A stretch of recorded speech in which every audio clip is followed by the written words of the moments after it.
హైదరాబాద్లోని బంజారా హిల్స్ లో jewellery showroom manager ని దుండగులు కత్తితో బెదిరించి డబ్బులు డిమాండ్ చేశారు. రోడ్ నంబర్ 10 లోని Shri Sai Jagadamba pearls and jewellers showroom లో ఈ ఘటన జరిగింది. తనకు సిబ్బందికి ప్రాణహాని ఉందని, తీవ్ర పరిణామాలు ఉంటాయని హెచ్చరించారని మేనేజర్ ఫిర్యాదు చేశారు.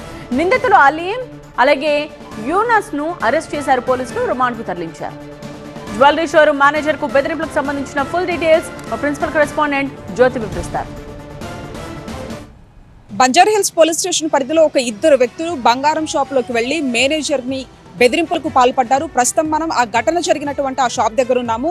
బంజారా హిల్స్ రోడ్ నెంబర్ 10 లో ఉన్నటువంటి శ్రీ సాయి జగదాంబ పెరల్స్ బ్యాంగిల్స్ కి సంబంధించినటువంటి ఈ జ్యువెలరీ షాప్ లో ఒక ఇద్దరు వ్యక్తులు ఎవరైతే అలీంతో పాటు యూనస్, ఈ ఇద్దరు వ్యక్తులు కూడా లోపలికి వెళ్లి లోపల ఉన్నటువంటి మేనేజర్ ను డబ్బులు డిమాండ్ చేయడం జరిగింది. అంతేకాకుండా ఈసారి వచ్చేటప్పుడు డబ్బులు ఇవ్వకపోతే తాము ఏం చేస్తామో తెలియదంటూ కూడా బెదిరింపులకు పాల్పడ్డారు. దీంతో మేనేజర్ బంజారా హిల్స్ పోలీస్ స్టేషన్ని ఆశ్రయించాడు.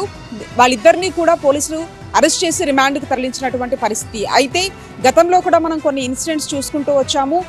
నేరుగా బంగారం షాప్లోకి వెళ్ళడము, ఆ తర్వాత బెదిరింపులకు పాల్పడి అక్కడ ఉన్నటువంటి ఆభరణాలన్నీ కూడా దోచుకెళ్తూ ఉన్నారు. అయితే ఈ అలీంతో పాటు యూనస్, ఈ ఇద్దరూ కూడా గతంలో మాజీద్ అని ఒక వ్యక్తి పనిచేస్తూ ఉండేవాడు. అత్తాపూర్లో ఉన్నప్పుడు అక్కడ ఇలాంటి ఒక షాప్ ని అక్కడ పెట్టడం జరిగింది మేనేజర్. ఆ మేనేజర్ దగ్గర మాజీద్ అని ఒక వ్యక్తి పనిచేయడం, ఆ మాజీద్ కి సంబంధించినటువంటి వ్యక్తే అలీంగా కూడా ఒకవైపు పోలీసులు చెప్తూ ఉన్నారు. అయితే గతంలో కూడా అంటే 3 నెలల నుంచి కూడా డబ్బులు అడుగుతూ వస్తూ ఉన్నారు.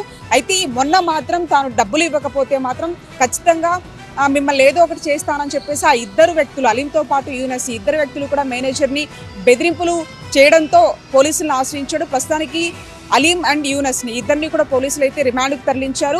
ఇలాంటి ఘటనల మీద, ఎందుకంటే గతంలో జరిగినటువంటి ఇన్సిడెంట్స్ ని బేస్ చేసుకొని బంగారు షాప్ యజమానులు ఖచ్చితంగా అప్రమత్తంగా ఉండాలంటూ కూడా ఇప్పటికే పోలీసులు హెచ్చరికలు జారీ చేశారు. కాబట్టి ఈ విషయానికి సంబంధించి కూడా ఒకవైపు పోలీసులు కేసు నమోదు చేసుకొని రిమాండ్కి అయితే పంపించారు.